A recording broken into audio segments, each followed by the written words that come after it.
오늘은 사도행전 20장을 봅니다.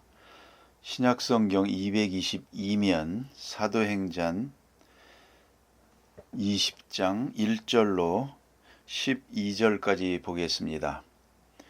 다 함께 봉독합니다. 소요가 그침에 바울은 제자들을 불러 권한 후에 작별하고 떠나 마게도냐로 가니라. 그 지방으로 다녀가며 여러 말로 제자들에게 권하고 헬라에 이르러 거기 석 달 동안 있다가 배 타고 수리아로 가고자 할 그때에 유대인들이 자기를 해하려고 공모함으로 마게도냐를 거쳐 돌아가기로 작정하니 아시아까지 함께 가는 자는 베레아 사람 브로의 아들 소바더와 데살로니가 사람 아리스다고와 세군도와 더베 사람 가이오와 및 디모데와 아시아 사람 두기고와 드로비모라. 그들은 먼저 가서 드로아에서 우리를 기다리더라. 우리는 무교절 후에 빌립보에서 배로 떠나 닷새 만에 드로아에 있는 그들에게 가서 이레를 머무니라. 그 주간의 첫날에 우리가 떡을 떼려 하여 모였더니 바울이 이튿날 떠나고자 하여 그들에게 강론할세 말을 밤중까지 계속하매 우리가 모인 윗다락에 등불을 많이 켰는데 유두고라 하는 청년이 창에 걸터 앉아있다가 깊이 졸더니 바울이 강론하기를 더 오래 하매 졸음을 이기지 못하여 3층에서 떨어지거늘 일으켜보니 죽었는지라. 바울이 내려가서 그 위에 엎드려 그 몸을 안고 말하되 떠들지 말라 생명이 그에게 있다 하고 올라가 떡을 떼어 먹고 오랫동안 곧 날이 새기까지 이야기하고 떠나니라. 사람들이 살아난 청년을 데리고 가서 적지 않게 위로를 받았더라. 아멘. 오늘 본문에 나타난 말씀은 사도 바울이 지금 에베소에서의 3년간의 선교 사역을 끝내고 예루살렘으로 가려고 하는 계획을 세우는 그리고 출발하는 그런 이야기가 있고요. 종국적으로는 예루살렘을 거쳐서 당시의 세계의 수도라고 하는 로마로 가려고 하는 그런 계획을 가지고 출발하고 있습니다. 자, 그런데 바울은 지금 이 길이 자기 생애에 있어서 마지막 길이라는 것을 알고 있습니다. 그야말로 마지막 기회입니다. 그래서 어디를 가서 무엇을 보든지 또 누구를 만나든지 종말론적인 의미로 전도하고 있습니다. 그런데 그를 만나는 사람들은 또 그렇지를 못합니다. 아무리 바울이 내가 이게 마지막 기회라고 해도 그래도 다시 돌아올 기회가 있겠지.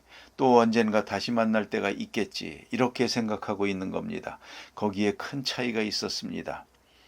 마침 예수님께서 여러분 아시는 대로 누가복음 9장에 보면 예수님께서 예루살렘을 향하여 올라가시기로 굳게 결심하시고 대단히 중요한 본문입니다. 예루살렘을 향하여 올라가시기로 굳게 결심하시고 올라갑니다. 예수님은 이 길이 마지막 길이라는 것을 알고 있습니다. 그래서 무엇 하나를 보니 특별한 의미로 봅니다. 무슨 말씀을 하시든지 종말론적으로 말씀하십니다. 이것이 마지막이다. 너희가 나를 보는 것도 마지막이고 내가 너희들을 보는 것도 마지막이다. 아주 심각합니다. 그런 거로 잘 들어두라. 잘 보아두라 하는 그런 말씀을 하십니다. 그러면서 예루살렘으로 올라가십니다. 그런데 제자들은 그렇지 못했고요. 그를 만나는 모든 사람들은 그 심각성을 그렇게 이해하지 못했다는 것입니다. 지금 사도 바울은 분명히 예루살렘으로 가고 로마로 갑니다. 다시 돌아오지 못합니다. 이제 다음 시간에 보게 됩니다만 너희들이 다시 내 얼굴을 보지 못하리라. 그런 말까지 직접 하십니다. 마지막으로 이 세상에서는 마지막으로 보는 겁니다.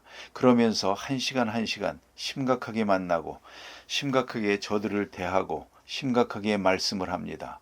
그런데 말씀을 받는 사람의 입장에서는 설마 하는 생각에서 그렇게 심각하게 받아들이지 못한다는 데에 문제가 있습니다. 이제 사도 바울은 옛날에 세워놓은 교회, 다녀갔던 그곳을 다시 다녀갑니다. 마지막으로 할 말이 있기 때문에. 그래서 옛날에 전도했던, 세웠던 교회를 하나하나 다녀갑니다. 이 얼마나 참 심각한 일입니까? 또 하나 있습니다. 오늘 본문에 보는 바와 같이 사도 바울을 따르는 일행들이 많습니다. 여기에는 이름을 하나하나 들어 연구해보면요. 대단히 중요한 분들이 있습니다. 이분들이 사도 바울과 동행하고 있습니다. 이 또한 중요한 것입니다. 전에는 혼자서 전도하러 다녔죠.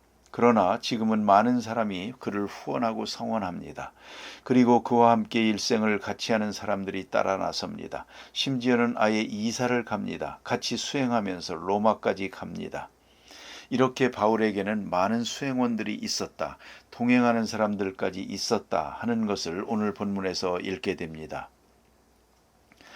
그러다가 이제 드로아라는 곳에 갔는데요. 오늘 드로아에서 된 이야기 하나, 여러분 잘 아시는 대로 유두고라는 청년이 창에 걸터 앉았다가 졸다가 떨어졌다 하는 그런 얘기입니다.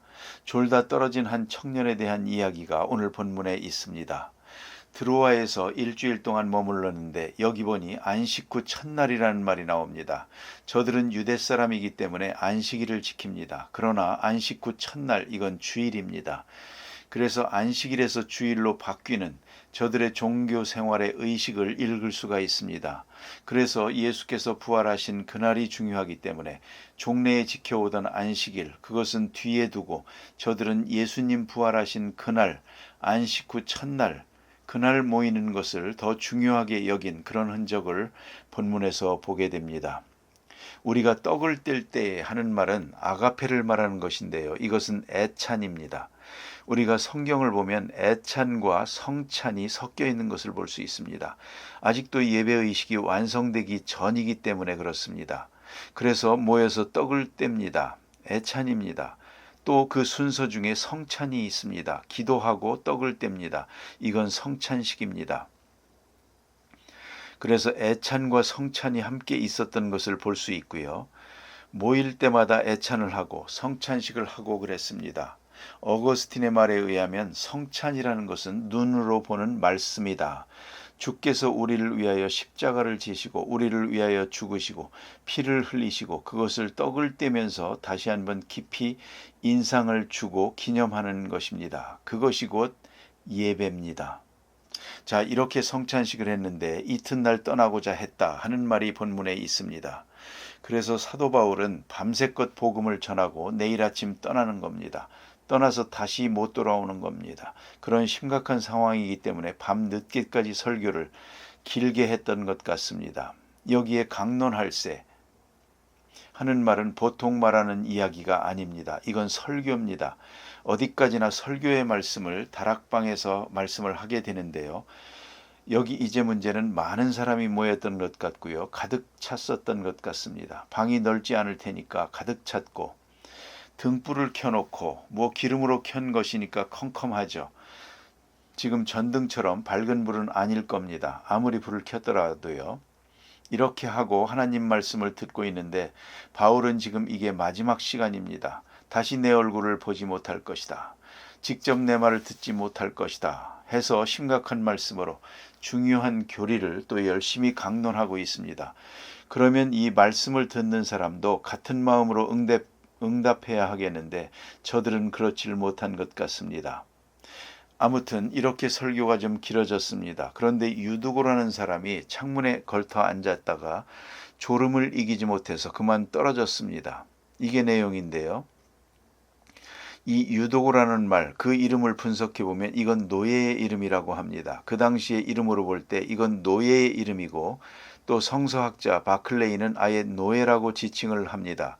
자, 노예라고 생각해 봅시다. 하루 종일 일해서 주인의 명령에 따라서 하루 종일 일을 해서 얼마나 피곤하겠습니까? 그리고도 예배에 참석했습니다. 다른 사람들이 가득히 앉았는데 그는 맨 뒷전에 이렇게 앉았습니다. 문제는 노예가 예배에 함께 했다는 그 자체가 중요한 겁니다. 뒤에 앉았든 앞에 앉았든 중요한 게 아니고요. 문제는 노예가 시민들과 귀족들과 함께 그리스도 안에서 예배를 드렸다. 굉장히 중요한 사건입니다. 그래서 노예가 똑같은 평등한 하나님의 자녀로서 그리스도인으로서의 대접을 받는 그런 순간입니다. 그가 참석을 해서 하루 종일 일하고 밤에 와서 사도 바울의 설교를 듣게 됐는데 졸음을 이기지 못했습니다. 졸려서 여기에 이제 문제가 있습니다. 그래서 그만 깊이 잠들었다가 졸음을 이기지 못해서 쓰러졌습니다. 그러나 가만히 보면 그가 창가에 걸쳐 앉았다 그랬죠. 그것은 졸음을 이겨보려고 애쓴 흔적이라고 봅니다. 아무래도 졸리니까 때려봐도 안 되고 그러니까 좀 시원한 바람을 맞기 위해서 창가에 걸터 앉았단 말입니다. 그것은 졸음을 이기기 위한 노력의 흔적이라고 봅니다. 그런데도 이기지 못하고 그만 떨어져 죽었다. 그런 이야기를 본문에서 보게 됩니다. 문제는 여기에 있습니다. 졸음을 이기지 못했다는 겁니다. 하루 종일 일했으니 피곤한 건 사실입니다. 몸이 아주 피곤합니다. 자, 그런데 이 몸과 정신의 싸움에서 여러분 생각해 보세요.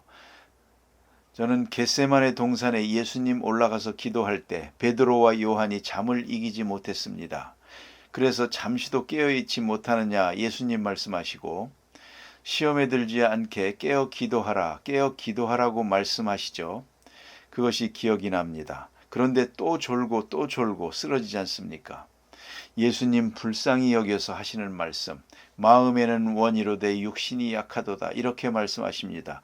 아주 의미심장한 말씀입니다. 우리는 이 말씀 그러나 조심해야 됩니다. 마음에는 원이로되 육신이 약하도다.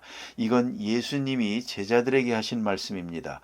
불쌍히 여겨서 예수님이 하향적으로 하신 말씀입니다. 마음에는 원이로되 육신이 약하도다.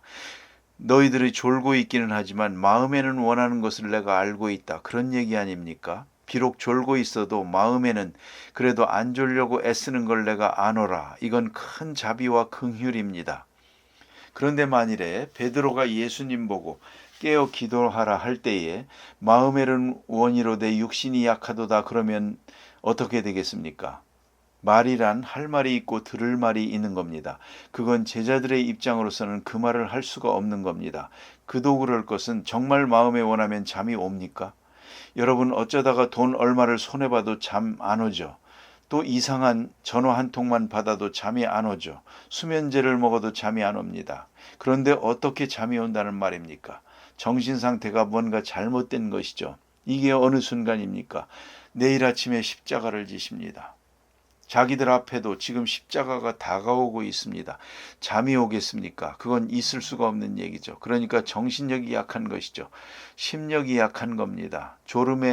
육체의 졸음을 이길 만큼의 심각성이 없는 것이죠. 그렇지 않습니까? 이건 좋은 얘기는 아닙니다만 저는 옛날에 젊었을 때 늘 그런 생각을 했습니다. 누구를 멸시하든가 좀 이렇게 비하시켜서 생각하든가 하는 건 잘못입니다. 그래서는 안 되지만 저는 두 사람을 경멸했습니다. 하나는 시간 안 지키는 사람. 몇 시에 만나자면 몇 시지 30분도 1시간도 그냥 어떤 사람은 어느 모임에 그 사람 아직 안 왔어요. 그러면 그 사람 좀 더 있다 올 거야. 아예 늦는 사람으로 다 압니다. 아주 버릇이 돼서 아예. 그런 사람 영 마음에 들지 않습니다. 시간을 정확하게 지켜야지. 남의 시간을 빼앗는 건데 이것은요. 남의 시간 도둑질하는 거라는 것입니다. 정확하게 시간을 지켜야 되지 않겠나. 그런 시간 안 지키는 사람 영 마음에 안 들었습니다. 두 번째가 뭐냐면 공부하면서 조는 사람. 또 교회 와서도 조는 사람. 그거 영 마음에 안 들었습니다. 아무리 동정을 하려고 해도 동정이 가질 않습니다. 도대체 뭘 하다 와서 조나. 저 사람 밤에는 뭘 하고 이렇게 졸았나. 그래요. 하기야 졸아도 아버지 집에서 조는 건 잘하는 거지만 말입니다. 그게 문제란 말이죠. 그랬는데 나이가 들면서 제가 생각을 바꾸었습니다. 졸리더라고요. 그러니까 낮에 일한 사람 밤에 졸리고요. 또 몸이 약하면 더 졸리고요. 그거 뭐 어찌할 수가 없구나 생각을 합니다. 지금은 생각을 바꾸고 동정을 합니다만 자, 우리가 깊이 생각해야 됩니다. 정말로 마음에 원했다. 정말로 바울이 가지는 심각한 마음을 가졌다. 이게 바울과 만나는 마지막 시간이다. 이에 오늘 뵙고 나면 영영 하늘에서나 뵙게 될 것이다. 그랬다고 합시다. 졸리겠습니까? 그건 말이 안 되는 거죠, 도대체가. 그런데 이 사람은 심각하게 생각을 못했습니다. 그리고는 걸터 앉았습니다. 그 마음에서부터 졸음을 이겨야 되는데 시원한 바람을 의지해서 그래서 걸터 앉아서 졸음을 이겨보려고 했습니다. 그 방법이 잘못되었던 거죠. 그래서 이렇게 떨어지게 됐다. 중요한 얘기입니다. 하기야 어떤 사람은 그럽니다.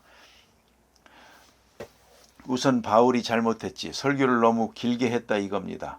또 그리고 좀 재미있게 하지 못했다. 그것이 잘못이다. 아마 저 사람은 노예이기 때문에 말을 잘 못 알아들으니까 재미도 없고 그래서 그랬던 것 같다. 그런 얘기를 합니다만 일본의 전도자였던 미요시에게 선교사로 파송하면서 한 유명한 얘기가 있습니다. 미요시 씨, 앞으로 어딜 가서 설교할 때마다 당신 앞에 유도고가 있다는 것을 잊지 마십시오. 제발 졸지 않게 설교하라.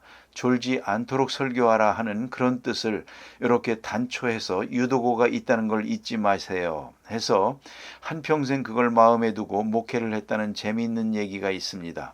더 재미있는 얘기는 손창원 목사님이라고 하는 분이 계십니다. 한국교회사에도 나오는 유명한 목사님입니다.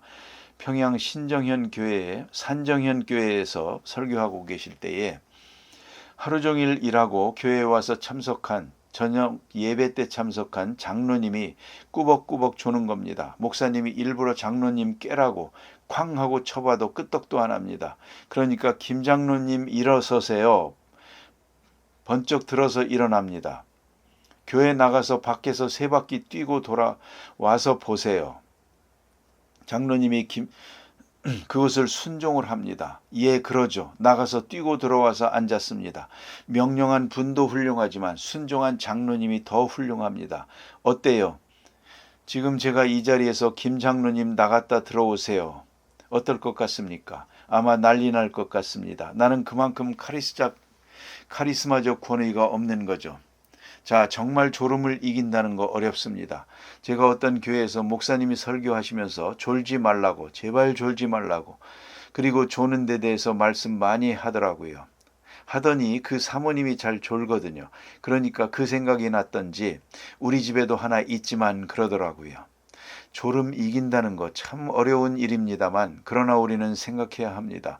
우리가 굳게 서서 정말 심력으로 마음의 힘으로 육체를 다스릴 수 있어야 한다는 말씀입니다.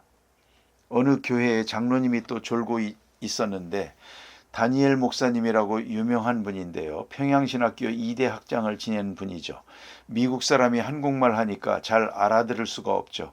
그런데 설교가 좀 길어졌단 말입니다. 장로님이 꾸벅꾸벅 조니까 뭐라고 했는 거 아니? 장로님, 번쩍 정신을 차리니까 예수님이 어디 계시죠? 하고 물었습니다. 했더니 이분 대답하는 말이 우편국에 계시죠. 하나님 우편에, 사도신경에 보면 하나님 우편에 계신다고 했으니까 언뜻 우편국에 계신다고 그랬다고 합니다. 유명한 얘기로 전해지고 있습니다. 그러니까 뭐 졸다 보면 잠꼬대도 하고 그러는 거죠. 좌우간 정신을 차려야 하겠습니다. 그래서 설교하는 자도 졸지 않도록 해야 되는 책임이 있고요.